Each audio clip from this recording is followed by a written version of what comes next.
Standing. I'm going to trip on the carpet to Oh. start. Try not to hit the furniture. Hello, thank you all for coming. Really delighted to see you here and delighted to have this opportunity. This is the section of the program in which we try to manage expectations. So I'll say that I am very grateful to the Friends of the Rogers Memorial Library. We are very grateful. We are very grateful. Some of the issues may come out later on today. Anyway, so we're very grateful to the Friends of the Library, and we're certainly grateful to Penny Wright and Yvette and Megan for giving us this opportunity to do. That said, there's a small disclaimer. This was their idea. It goes horribly awry. It's not our fault. It's their fault. So, but we welcome you to this. And we'd like to find out, first and foremost, are there any Shakespeare scholars in the room? Oh, good. So, because we're not Shakespeare scholars. So if there are Shakespeare scholars in the room, you might be disappointed if that's the kind of program you're expecting. I had my own expectations had to be managed to do this show because last March or so, when Penny Wright suggested the idea to me, and I said, well, it sounds like a great idea. Didn't seem like such a great idea about a month ago.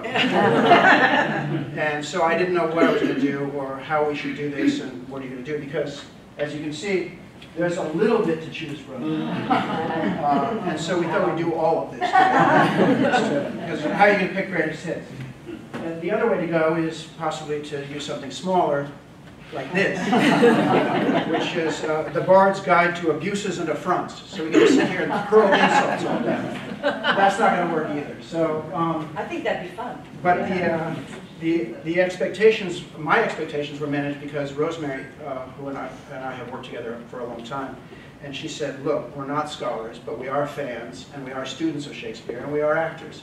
So why not just do it as a program in which a couple of actors talk about Shakespeare, talk about approaching Shakespeare, and what it means to them to work with Shakespearean text and his works. And so that's sort of what we decided to do, sit around and talk about Shakespeare. Applause.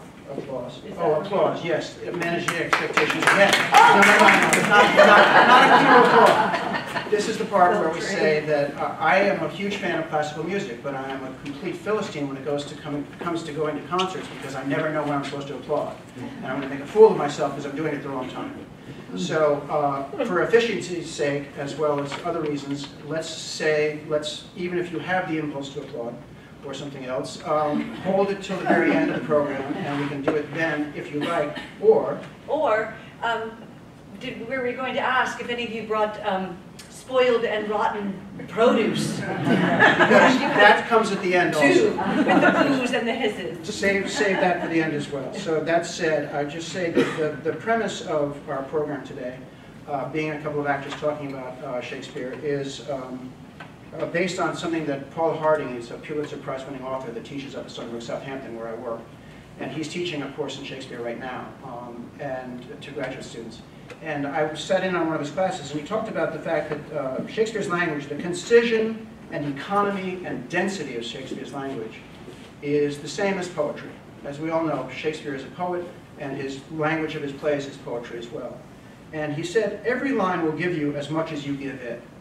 So that goes to the idea that reading Shakespeare is its own separate pleasure. And you can learn a lot more by reading it, in some cases, than seeing it. The nature of seeing it after you've read it is you can understand the language much better. And so what you want to do, what Rosemary and I said the other day, is you should read it first if you can, have that pleasure, then see it. Then read it again. And then read it again, and you'll even get more out of it. So as much attention as you give it, you'll get that much out of it. And there's just so many things to tease out and to puzzle out that language we don't use, that things put together that we thought we knew that mean something completely different, and that's part of the fun of it, right? It is. And so that said, we will say, because we're two actors talking about Shakespeare, we will demonstrate that costumes are important. And so we have, in order to summon the bard, we've gotten into basic bard black. This is the entire costume. I was told by Rosemary, who's the costumer for this production, that I had to wear black shoes, and I summoned these shoes out of my attic, which I wore in the Scottish play in East Hampton a couple of years ago. I hoped that that would bring me some Shakespearean vibes. And just to reassure her, there are black socks underneath. Very Couldn't have any other color.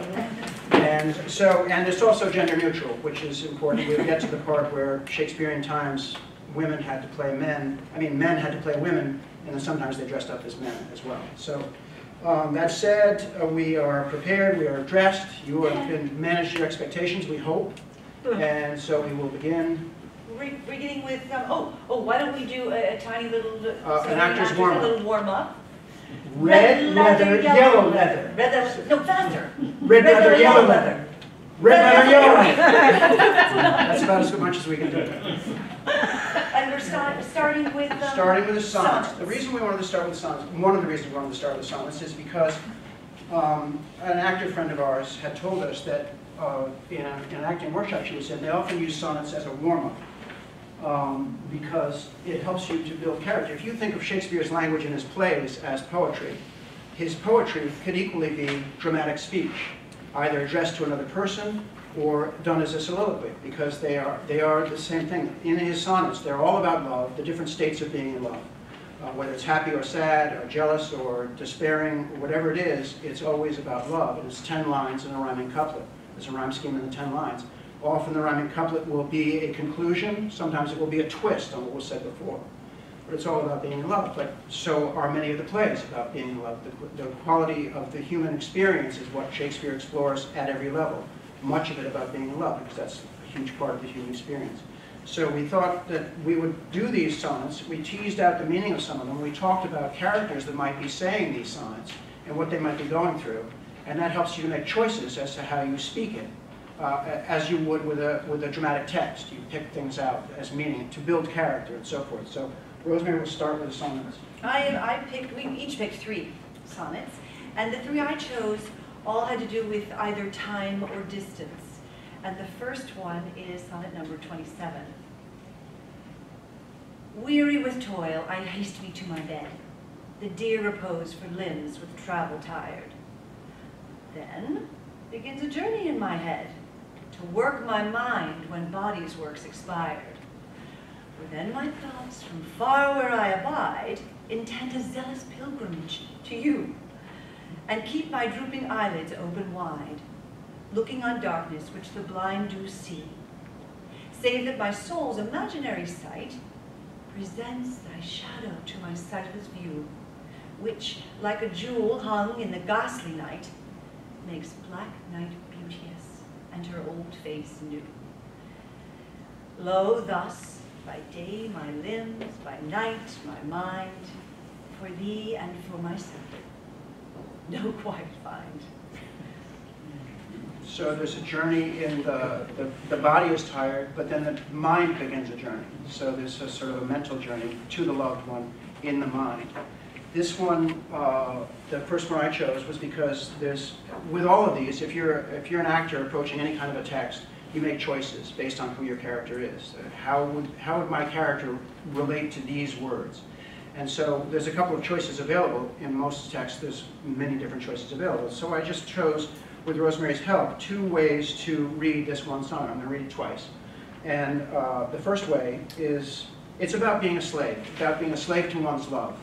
And you can be either happy about that, or you can be unhappy about that, obviously. So with Rosemary's help, I talked about what would I do if I was happy about it. She said, well, think of it as a raison d'etre. Think of it as your quest. This is an ennobling thing. To be a slave is not to be humiliated and to be servile. It is to be, that's the greatest expression of your love, is to be a slave. And so with that said, being your slave, what should I do but tend upon the hours and times of your desire? I have no precious time at all to spend, nor services to do till you require.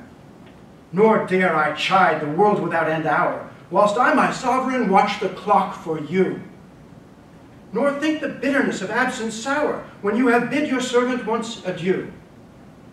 Nor dare I question with my jealous thought, where you may be or your affairs suppose, but like a sad slave stay and think of naught save where you are, how happy you make those. So true a fool is love, that in your will, though you do anything, he thinks no ill. He's a happy slave. So that there might be an unhappy slave. And that was done as a soliloquy to sort of tease out the idea of what it would be to be ennobled by being a slave. In this one, this other reading, I would like to use Rosemary as an object to make it like a dialogue, a speech to a person, and perhaps not as happy about it. As she's pointed out, perhaps his loss of personal agency is not something that he's really fond of having. Being your slave, what should I do but tend upon the hours and times of your desire? I have no precious time at all to spend, nor services to do, till you require. Nor dare I chide the world without end hour, whilst I, my sovereign, watch the clock for you. Nor think the bitterness of absence sour, when you have bid your servant once adieu. Nor dare I question with my jealous thought where you may be, or your affairs suppose, but like a sad slave stay and think of naught, save where you are, how happy you make those. So true a fool is love, that in your will, though you do anything, he thinks no ill. Not a happy slave. Oh, so I'm next. This is the second sonnet. It's sonnet number 50. This is an actual journey, so distance. How heavy do I journey on the way, when what I seek, my weary travel's end, doth teach that ease and that repose to say, thus far the miles are measured from my friend. The beast that bears me, tired with my woe, plods dully on to bear that weight in me, as if by some instinct the wretch did know his rider loved not speed, being made from thee. The bloody spur cannot provoke him on, that sometimes anger thrusts into his hide, which heavily he answers with a groan, more sharp to me than spurring to his side. For that same groan doth put this in my mind: my grief flies onward, my joy behind. There's a sense of time in there as well as distance, because each step away is another minute away from the loved one, as well as a step away. So just so beautifully expressed. This one, my second one, is Sonnet 61, and this one I had thought about. There's much thy in it, so it's does thou, does thee, does thy. So it should be, or could be, an address to another person, as I did the last way I did the other sonnet. But at the end of this sonnet, it makes more sense for it to be a soliloquy, because there is a distance. Is it thy will thy image should keep open my heavy eyelids to the weary night? Dost thou desire my slumber should be broken, while shadows like to thee do mock my sight? Is it thy spirit that thou send'st from thee so far from home into my deeds to pry, to find out shames and idle hours in me, the scope and tenor of thy jealousy? Oh no, thy love, though much, is not so great. It is my love that keeps mine eye awake, mine own true love that doth my rest defeat, to play the watchman ever for thy sake. For thee watch I, while thou dost wake elsewhere, from me far off, with others all too near. I love that one, because it says, I'm in a terrible state, and you know, it's probably your fault. It isn't your fault, because of, oh no, it isn't. You don't love me that much. I love you more than you love me, so actually I've done this to myself. It's true. There is that added fact, but what I like about it is that that's one of the ones in which the end couplet puts a twist on things. Because it's like, is it because you love me that you send yourself to me in visions? No, it's because I love you that you're with me in visions. And at the end, it's like, I'm watching for you all the time while you're far away, waking up somewhere far away, and waking up with someone next to you, and it's not me. So that's like the real kick at the end that puts a little bit of a different meaning on it. So, right. Yes, so You're next. I'm next. I've got a tic-tac I've got to. So the last one I chose was 60, and this one is about time, and it's about all of time, our life, our lifetime. Like as the waves make towards the pebbled shore, so do our minutes hasten to their end, each changing place with that which goes before. In sequent toil, all forward do contend. Nativity, once in the main of light, crawls to maturity, wherein, being crowned, it crooked eclipses gainst his glory fight. And time that gave doth now his gift confound. Time doth transfix the flourish set on youth, and delves the parallels in beauty's brow, feeds on the rarities of nature's truth, and nothing stands but for his scythe to mow. And yet, to times in hope, my verse shall stand, praising thy worth, despite his cruel hand. Which, the language of that, one of the language pieces that I love in that is, delves the parallels of age's brow. So this is lines in the forehead. I wanted to go like this in the middle, but you wouldn't let me. You said you could do it maybe after. But I think that's just a beautiful way of expressing wrinkles of time. It delves the parallels of the brow. Yeah. And then the idea of that everything time gives and time takes away, as we all know. And the end couplet says, but despite all of that, I live in hope that my verse shall last beyond time. It can't be taken away. And if we see that we're all sitting here talking about a man who wrote 400 years ago, I guess it's working. it's working for him. It's working all right for him. This last sonnet that I chose is to do with value. What is the value of love versus the material things in life? Some glory in their birth, some in their skill, some in their wealth, some in their body's force, some in their garments, though newfangled ill, some in their hawks and hounds, some in their horse. And every humor hath his adjunct pleasure, wherein it finds a joy above the rest. But these particulars are not my measure. All these I better in one general best.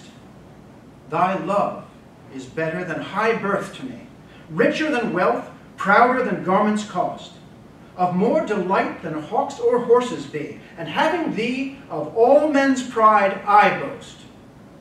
Wretched in this alone, that thou mayst take all this away, and me most wretched make. So, one of the things we really liked about this was that the word wretched is used twice, and with two very different meanings, right? I think in the first one it means I'm wretched, I'm poor, I do not have wealth in these areas, and in the second it means miserable. It can mean poor as well as wretched, because in Shakespeare's time, this was, and he's contrasting this with all the wealth he has from her love, but he's poor in one regard, and the regard that he's poor in is that she can take it all away, the love away. It's nothing material. She takes the love away and makes him wretched, miserable, but also very poor, because he has no love. In what he holds In what he holds dear, exactly. Yeah. So that's the sonnets. And then we picked a scene, and with apologies for age inappropriateness, and so remember, booing and hissing comes at the end, a scene from Romeo and Juliet. And one of the principal reasons for choosing this scene is that while it may be well known, and I didn't want to do just greatest hits, I didn't want to do To Be or Not to Be and other things that are like greatest hits, but this is well known, but it also shows very clearly that Shakespeare's dramatic speech is very much poetic, because we will play this scene. It's the scene in the morning after they've first spent the night together. Romeo and Juliet have spent the night together. He has to go because if he's captured, he'll be killed. And they're debating this. So we're going to do first just the sense of it in modern language. What's the sense of the scene? Why are you going? It's not time to go. That was the nightingale, the night bird singing, not the morning lark. Well, it was the lark, actually. It was the morning bird, and I've got to go, because if I stay, I'm going to get killed. No, you're wrong. It wasn't. It wasn't the lark. It was the nightingale, and that light is not daylight. That is just some light in the dark sky that's going to lead you on your way when you go. Well, okay. I'm happy. I'll stay and get killed, if that's what you want, because that's how much I love you. I'm happy to stay. I'll say it's not the nightingale, and it's not the lark, it's the nightingale. That's fine with me, because I love you that much. I'm happy to die. Well, actually, it was the lark, and it is daylight, and you have to go, so go. Okay, I'll go, but I don't want to go. All right? So that's sort of the sense of the scene. That's where we are. So it's slightly more poetical. Each of these speeches could be its own sonnet. Yeah. This is how Shakespeare elevates the language and uses more words than we used, but beautiful words, beautiful ways of getting that expression out, getting that meaning out. So, wilt thou be gone? It is not yet near day. It was the nightingale and not the lark that pierced the fearful hollow of thine ear. Nightly she sings on yon pomegranate tree. Believe me, love, it was the nightingale. it was the lark, the herald of the morn, no nightingale. Look, love, what envious streaks do lace the severing clouds in yonder east. Night's candles are burnt out, and jocund day stands tiptoe on the misty mountain tops. I must be gone and live, or stay and die. No, yon night is not, light is not daylight. I know it. It is some meteor that sun exhales to be to thee this night a torch-bearer, and light thee on thy way to Mantua. Therefore stay yet. Thou needst not to be gone. Oh, let me be taken. Let me be put to death. I am content, so thou wilt have it so. I'll say yon grey is not the morning's eye, 'tis but the pale reflex of Cynthia's brow. Nor that is not the lark, whose notes do beat the vaulty heavens so high above our heads. I have more care to stay than will to go. Come, death, and welcome. Juliet wills it so. How is it, my soul? Let's talk. It is not day. It is. Hie hence, be gone away. It is the lark that sings so out of tune, straining harsh discords and unpleasing sharps. Oh, some say the lark makes sweet division. This doth not so, for she divideth us. Some say the lark and loathed toad change eyes. Oh, now I would they had changed voices too, since arm from arm that voice doth us affray, hunting thee hence with hunts up to the day. Oh, now be gone, more light and light it grows. More light and light, more dark and dark our woes. Slightly more poetic. So next, okay, our speeches, our soliloquies. Soliloquies. Costume. You want to speak while you're Oh, costume? yes. Or do you want me to speak? Well, I costume. Well, do you want to say the part about man, woman? Yes, man, okay, bunny? so in Shakespeare's time, as we referenced before, only men could play women's parts. And that was fine for the audiences of the time. They suspended disbelief because they knew that women couldn't be on stage. And so, especially in the tragedies, they were willing to suspend the disbelief and say, this man is in a woman's garb, but I'm going to believe this to be a woman. And in the comedies, very often, Shakespeare had the man dressed as a woman dressing up as a man. And for the audiences at the time, this was automatically comedic because they knew it was a man dressing up as a woman, dressing up as a man, and then it was funny. And he had to entertain both the groundlings, who had to stand in the globe for 4 or 5 hours at a clip, on their feet, and then also, and might not get all the references, but then also for the nobles who did get them. And this was a way of uniting the human condition. In this scene, there is an issue of what's the man, what's the woman, and when a woman dresses up as a man in a play, what can befall? Right, what can happen? And so this is, Twelfth Night, Act 2, Scene 2, which you probably all know, the ring scene. And just a brief setup, so we're on a dusty road outside of Olivia's grand house, and I am playing Cesario, who is a male actor in Shakespeare's time, dressed as a woman named Viola for the show, who has to dress as a boy named Cesario, because he wants a job, and he's employed by the Duke Orsino. And Duke Orsino has sent his servant, Cesario, who's really Viola, to Olivia's house to pay court to her from him. So now Cesario has just come from that meeting, and Olivia has fallen for Cesario. This is for you. And so she sends her servant Malvolio and says, look, let's pretend he gave me a ring from his master. And I'm going to give you this ring, and you tell him he's got to take it back to his master, and the only way I'm going to get the servant to come back is if he has to report to me whether his master took the ring or didn't take it. So let's play this game. Go, quick, take him a ring and set the stage for it so I can get him to come back to me. So, I will be now Malvolio. Were you not even now with the Countess Olivia? Even now, sir. On a moderate pace, I have since arrived but hither. Well, she returns this ring to you, sir. You might have saved me my pains and have taken away yourself. She adds, moreover, that you should put your lord into a desperate assurance she will none of him. And one thing more, that you be never so hardy to come again in his affairs, unless it be to report your lord's taking of this. And receive it, sir. She took the ring of me? No, none of it. Well, come, sir, you peevishly threw it to her, and her will is it should be so returned. If it be worth stooping for, there it lies in your eye. If not, be it his that finds it.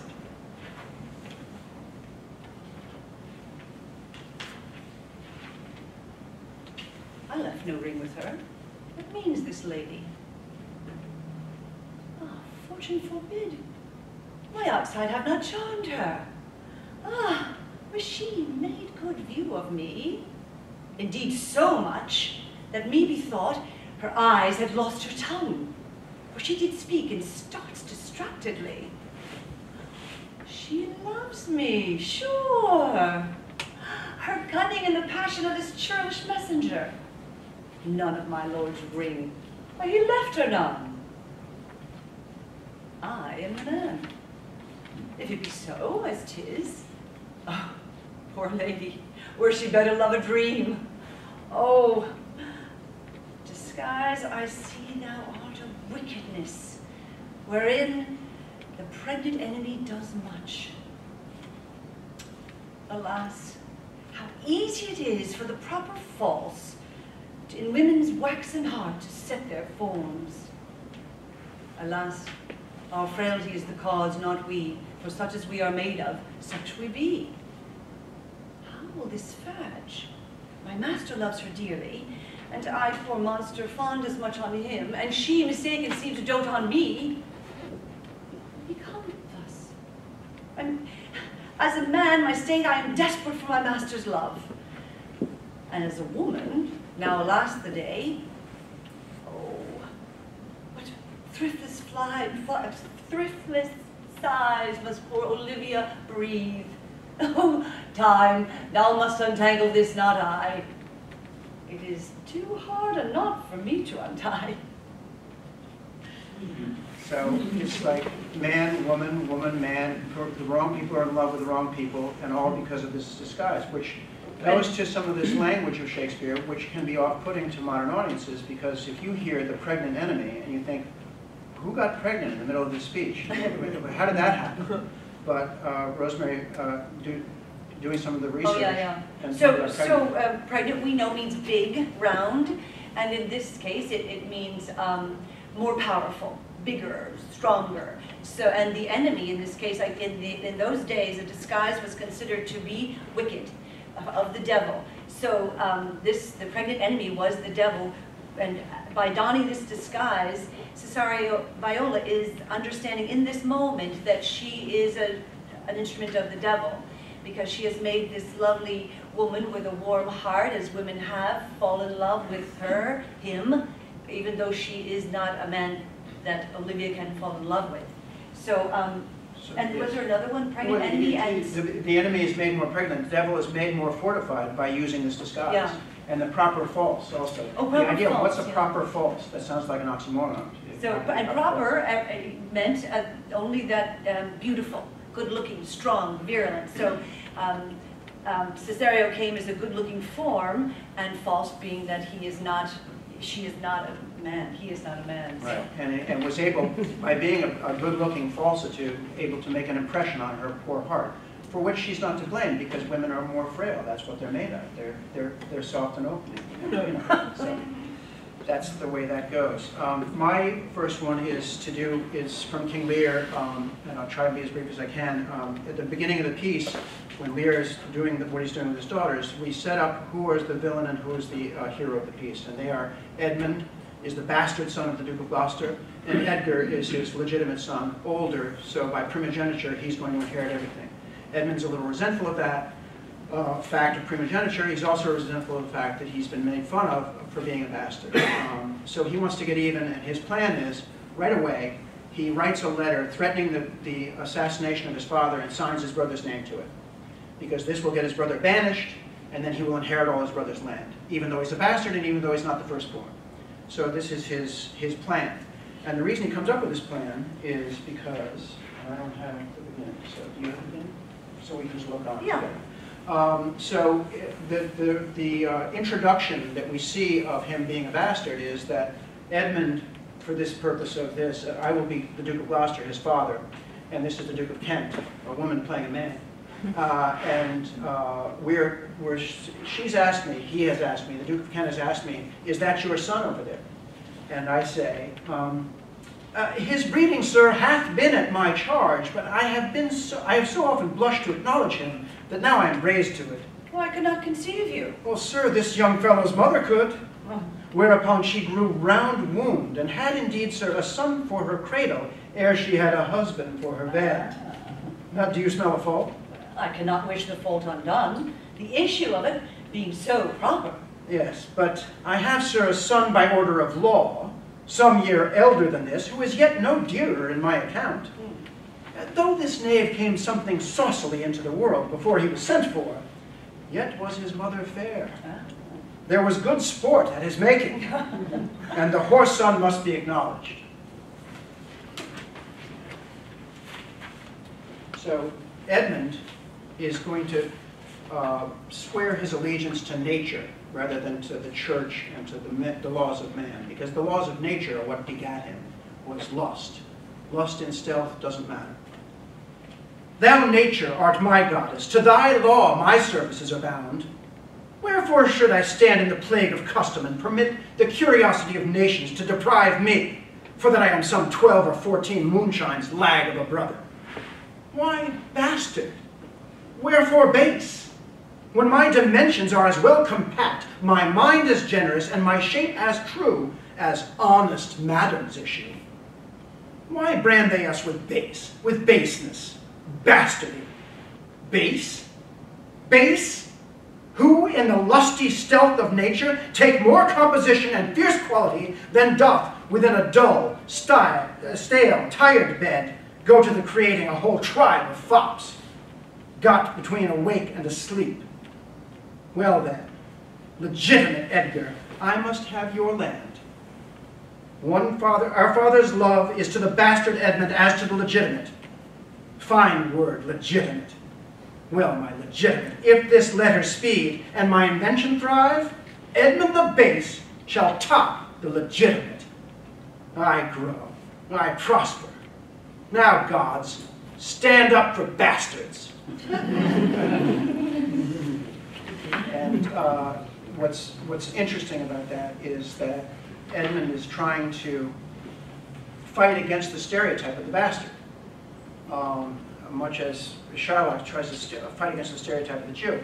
And yet Edmund the bastard becomes the bastard of the piece. So he lives up to the stereotype even though he's saying he's not going to, and he doesn't deserve to. But, and also it's the question of, it's man who has made these laws that the illegitimate is not as good as the legitimate. Oh, and not as valuable as the firstborn. Yeah. That's all man's laws. And so the laws of nature are maybe more fair, better. For him anyway. So this last speech of mine is from The Merchant of Venice, and it is, which scene and act is it? I can't remember. Oh, it's okay, it's good. This is, what you guys all know, we are in a courtroom, and the judges are here. Shylock, the money lender, is here. Antonio, the wealthy merchant who borrowed the money from Shylock, is over here. And this is one of the more serious ones where Shakespeare has an actor dressed as a woman who in this scene needs to become a man. So she's dressed as a learned judge. And we sort of think that in this case, Shakespeare might be saying, you know, here is a woman who doing a man's job and perhaps doing it better than a man might. Well, she becomes the hero of the courtroom, but only because she has to put on men's clothes in order to do it, because as a woman she can't be heard there. But she's smarter than all the men. And this isn't a comedy, of course. Yeah. But still, this is the serious. It's a way of empowering a woman and showing that she's of equal, if not better, value. Right, and this we know that Shylock has lent the 300 ducats to Antonio Antonio's a wealthy merchant, but his ships have gone awry in a big storm, and so they haven't arrived in time to pay this debt back. So, and Antonio's in big trouble, because the only thing that Shylock wants, doesn't want to be paid back in money, right? The only thing he wants is the pound of flesh. So Portia has asked permission, has asked leave to come to this court and plead as a famous male judge she's impersonating.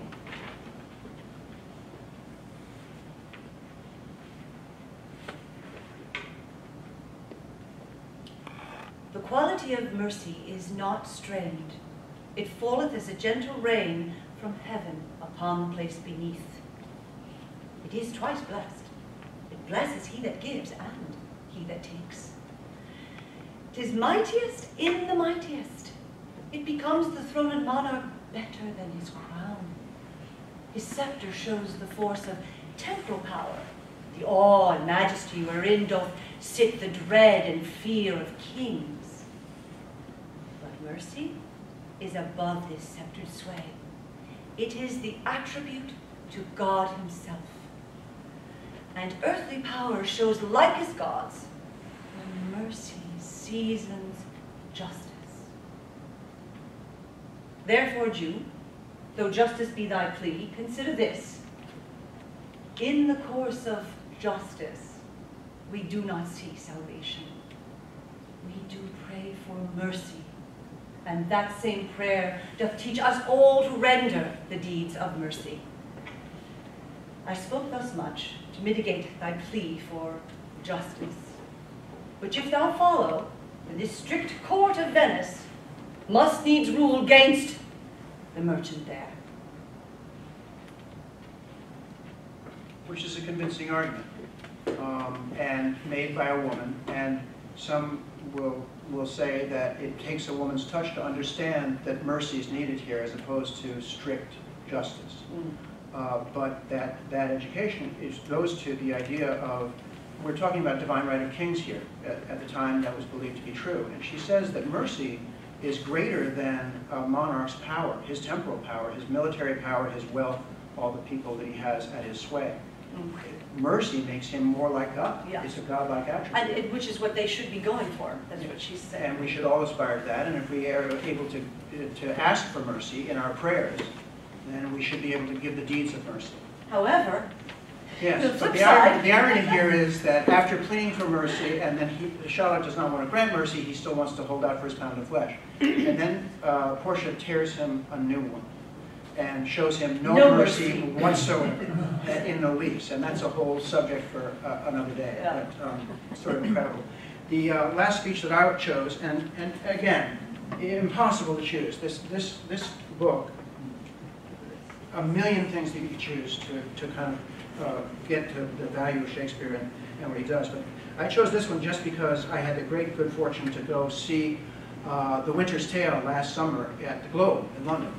And if any of you ever have that opportunity, it is an amazing thing to do, to see a Shakespeare play presented at the Globe. And it's a rebuilt Globe, but still, the groundlings are there. There are seats that you can have where you can stand for the whole thing. And I saw The Winter's Tale, and it was amazing. In that venue. This is about jealousy. Again, we're going to the human condition, we're going to love, what happens in there. And Leontes is a king, and he has decided that he's got a wonderful wife that he loves very much, and he's got a very, very dear friend. And he wants them to come together and be friends. And that's his most important thing to him in the world. And as soon as they do, they become good friends, but they're not lovers. They're completely above board. And he goes batshit crazy with jealousy. He believes that he's been cuckolded, and he's going to trap them out. So here he's got them together. They're obviously friends, and it's too much for him. It's the one thing he wanted. It's too much for him. They're wandering out there, and he set them out so he can spy on them. And his son is playing around here, and he's sort of distracted by his son, but he's contemplating the whole act of him being cuckolded. Go play, boy, play. Thy mother plays, and I play too. But so disgraced a part, whose issue will hiss me to my grave. Contempt and clamor will be my knell. Go, play, boy, play. There have been, or I am much deceived, cuckolds ere now. And many a man there is, even at this present, now while I speak this, holds his wife by the arm, that little thinks she has been slewest in his absence. And his pond fished by his next neighbor, by Sir Smile, his neighbor. Nay, there's comfort in it, whiles other men have gates, and those gates opened, as mine, against their will. Should all despair that have revolted wives, the tenth of mankind would hang themselves. Physic for it there's none. It is a bawdy planet that will strike where 'tis predominant, and 'tis powerful, think it. From east, west, north, and south, be it concluded, no barricado for a belly, know it. It will let in and out the enemy with bag and baggage. Many thousands on us have the disease and feel it not. How now, boy? And what did you like about it? Oh, I loved, and which is no mystery, we get it as soon as we hear it, have their ponds fished. My their next neighbor, Sir Smile. Sir Smile is fishing in my pond. We never used that, but of course we knew exactly immediately what it meant. It was fun. And I like the language, no barricado for a belly, which is essentially is saying, I wish there was an effective chastity belt. You can't put a wall around a womb, is what you're saying. And it will let in and out the enemy with bag and baggage, which is just kind of a horrific image.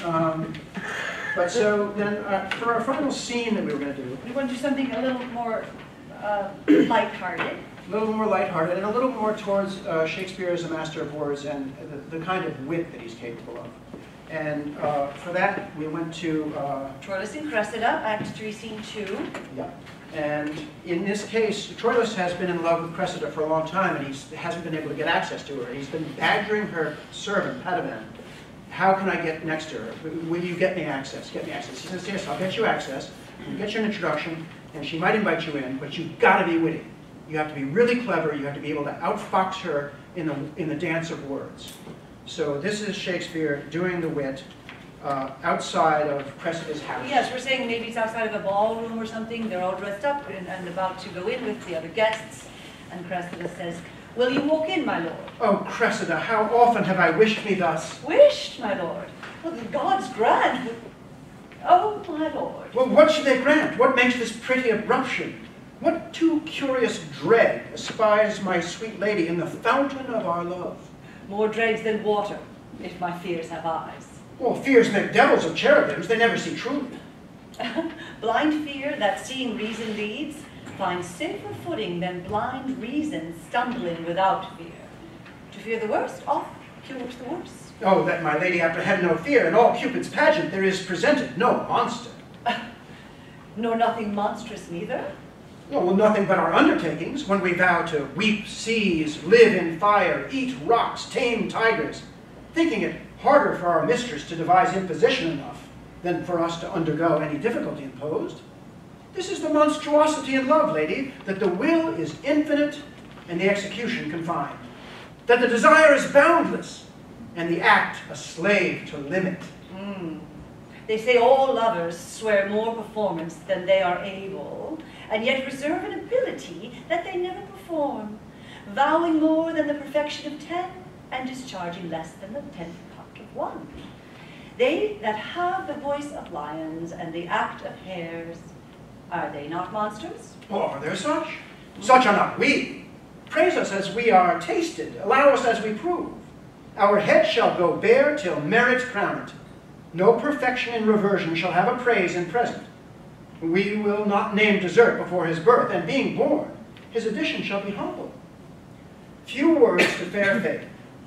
Troilus shall be such to Cressida as what envy can say worst shall be a mock for his truth, and what truth can speak truest, not truer than Troilus. Will you walk in, my lord?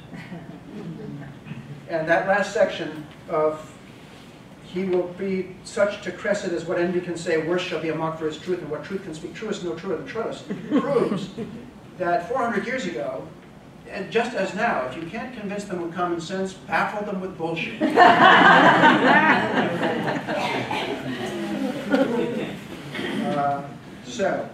And for the last speech, it's appropriate for the end of anything, but especially this. It's Prospero, near the end of the Tempest. And although not a scholar, I know that some people think that this is Shakespeare saying farewell to the theater. It's believed to be maybe the last play that he wrote all by himself. He wrote other plays after this, but probably had other people contributing and so forth. So And Shakespeare has put this speech in the mouth of a sorcerer, and Shakespeare himself has been a sorcerer with words, creating worlds out of his words. And so perhaps he's saying farewell to the theater here. Prospero has his son with him, and it's near the end of the tempest, not the very end. You do look, my son, in a moved sort, as if you were dismayed. Be cheerful, sir. Our revels now are ended. These our actors, as I foretold you, were all spirits and are melted into air, into thin air. And like the baseless fabric of this vision, the cloud-capped towers, the gorgeous palaces, the solemn temples, the great globe itself, ye all which it inherit shall dissolve. And like this insubstantial pageant faded, leave not a rack behind. We are such stuff as dreams are made of, and our little life is rounded with a sleep. Sir, I am vexed. Bear my weakness, my brain is troubled. Be not disturbed with my infirmity. If you be pleased, retire into my cell, and there repose. A turn or two I'll walk, to still my beating mind.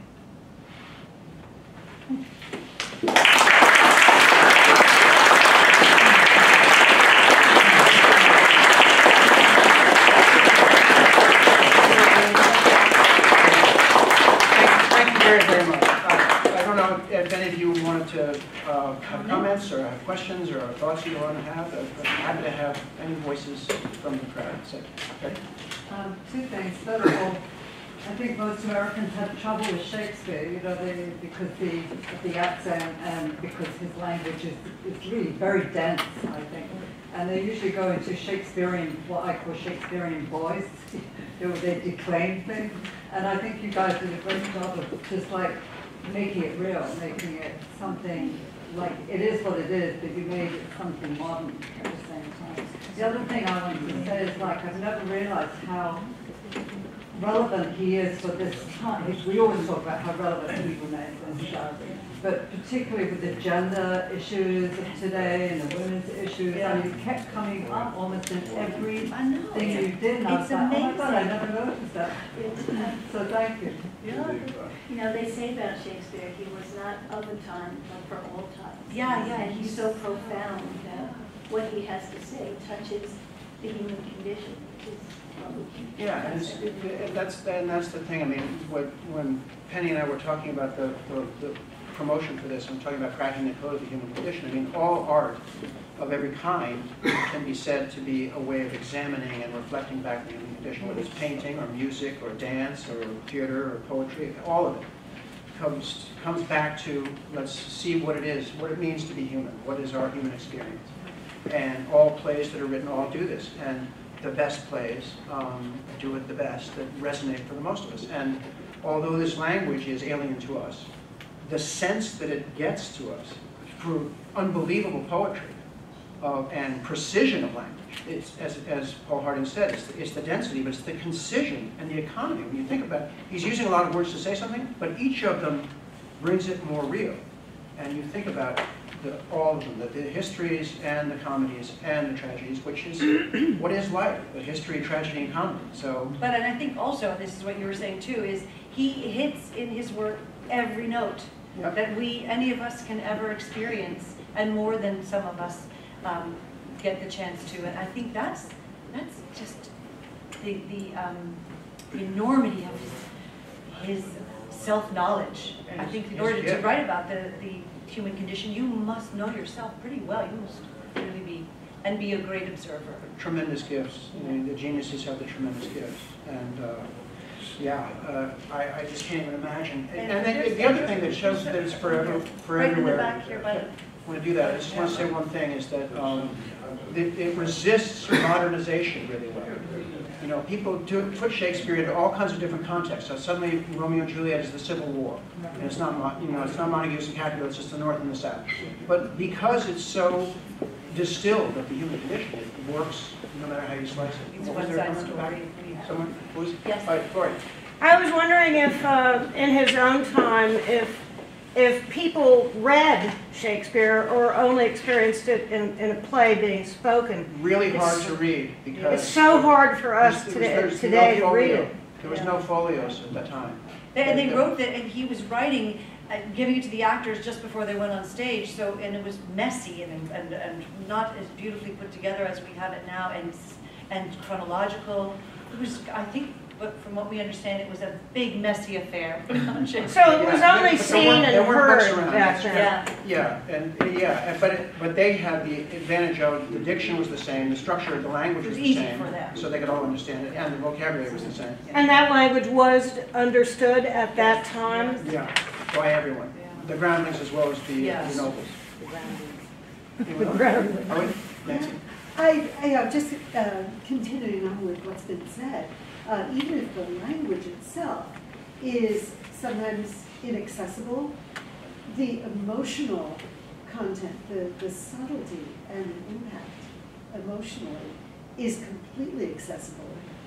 And I think that that's what your enactments really brought out. So Thank you for that. Thank you. But I mean, when you consider down through the ages, the psychoanalytical things that have been put on Hamlet, the psychological aspects of the Scottish play, and ambition, what happens with ambition, what happens with treachery, what happens with revenge, violence, what becomes of these things, what becomes of the virtuous, how do the virtuous suffer, and do they ever get their own back again? All these things that we think of in all these different contexts, and yet this is so timeless because he probed it so subtly, with so much nuance, and so complete. It's what all people go through. Remarkable. Yeah. Do we probably have to do Yes, the I reception? think so. Anyone, one more? Or not? Yes, one more. Do you plan to have any poetry about Walt Whitman? Walt Whitman. I haven't been asked to do a Walt Whitman program in a long time. I did do a Walt Whitman program. Gail Gambino's husband wrote a play called Camerata that I did. It's a one-man show basically with one other actor. But that's not for today. Another day, perhaps.